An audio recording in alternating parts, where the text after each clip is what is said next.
जी, कुर्बानी के गोश्त के हवाले से बात हो रही है। तो कुर्बानी का गोश्त जो है उसको हम 3 हिस्सों में बराबर बांट देंगे। मसलन हमारा जो जानवर है वो 30 किलो का है, तो 10 किलो घर के लिए, 10 केजी जो है वो रिश्तेदारों के लिए, और 10 केजी हम रखेंगे गरीबों के लिए।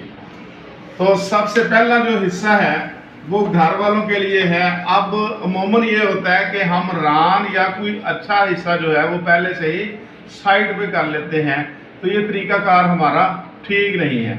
सारे का सारा गोश्त हड्डियों समेत हम मिक्सअप करेंगे और फिर उसके 3 हिस्से हम बनाएंगे। एक हिस्सा घर वालों के लिए, और इसके लिए ज़रूरी बात यह है कि कुछ लोग बात ये करते हैं कि हमने अपना हिस्सा 2 दिन में, 8 दिन में या महीने में खा लेना है। ऐसी कोई बात नहीं है। अपना अपना हिस्सा जो आपने घर वाला रखा हुआ है वो फ्रीज करके आप महीने में खाएं, 2 महीनों में खाएं, 6 महीनों में खाएं, वो आपका अपना हिस्सा है। जब मर्जी खाएं, उस पर कोई पाबंदी नहीं है।